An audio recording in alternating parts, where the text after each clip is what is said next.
Hi, Airbnb versus hotel. For many years, I was um, booking a room in hotels, but sometimes when you are on budget and you wanna save, you have to search for other options. So this was my first experience about Airbnb, and this video I'm gonna talk about comparison between Airbnb and hotel reservation, and maybe I can help you taking the decision if you are hesitant like me to take a room in Airbnb. And the next video gonna be about the website and how to use it.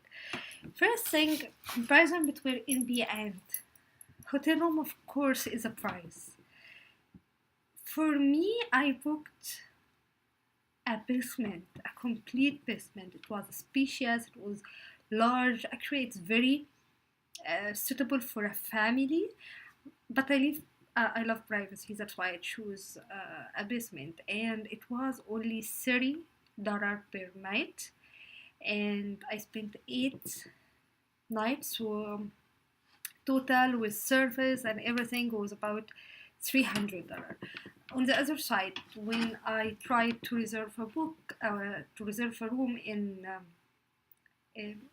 an affordable hotel, it was a double because it was $60 per night. So the price is the main factor. Let's face it. If you wanna save, you're gonna go to Airbnb. If you have extra money and you don't care, of course you're gonna reserve a room in the hotel.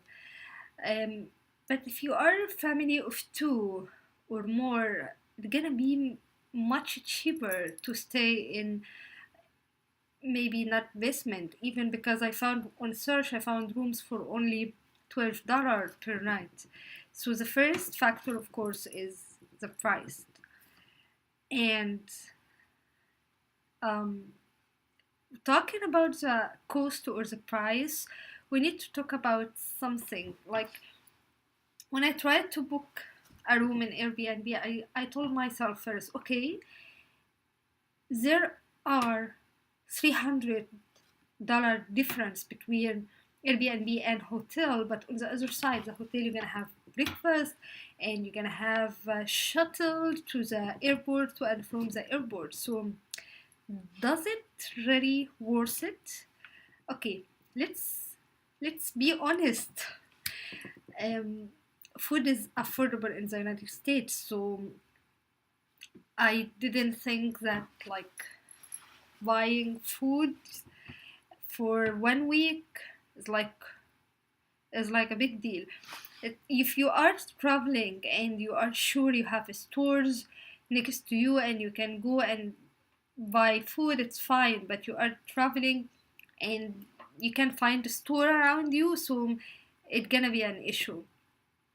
But you can find store anyway for lunch and dinner. So and the second thing is, as I mentioned, some hotels, like almost like most of hotels, provide shuttles to and from the airport. For me, it wasn't an issue because I have a friend who picked me up at the airport, and airports have shuttles. You can reserve them online. You can compare the cost of the Airbnb plus Uber, for example, versus the price of the hotel. So, like, do the calculation and make your mind. First thing is the cost, of course. Second thing, we're gonna talk about advantage for Airbnb. It seems trivial. It seems like simple thing, not important thing, but for me, it's very important because in the United States, I don't have a biological family, so I love to stay with people, to make friends, and to explore everything. Like, I love to stay in different houses and observe the decorations, know people, know their culture. So for me, it's a plus to stay and feel like to stay in a house and feel the warmth. So it's, for some people it seems like, okay, it's not important, but for me it's important to have a live experience and not getting bored while staying, maybe make friends. So this is the second plus for me when I tried the Airbnb. The third thing is negotiation. Actually, um, I used Airbnb only once, and I'll tell you the secret.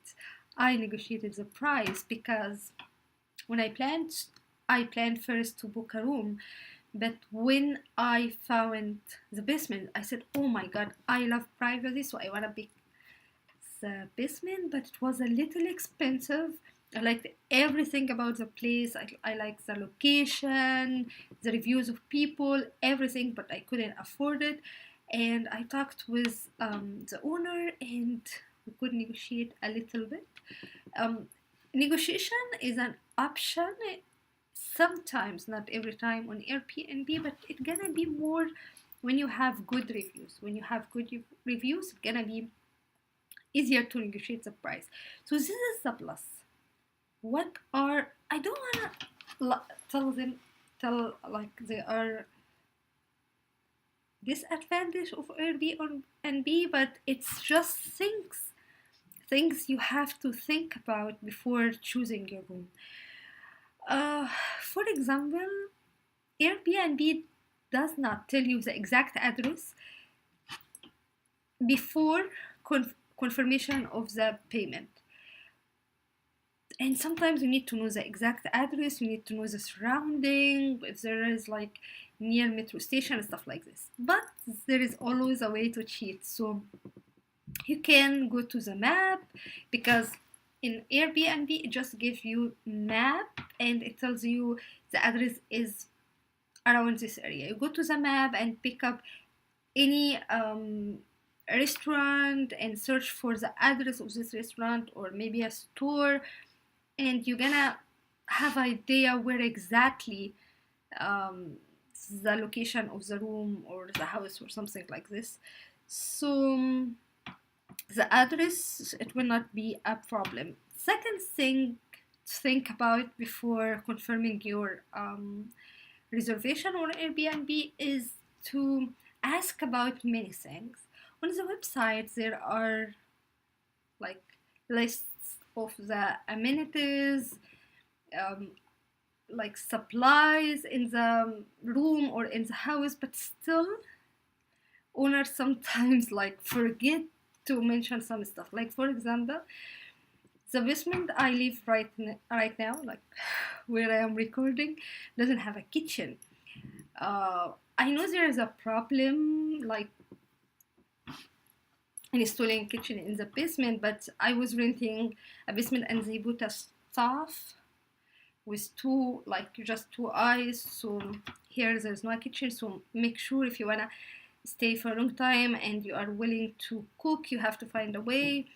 And the washing machine was not working, and there is no iron. So it's it's like it's like a house, not like a hotel, you know. So you have to ask about this stuff.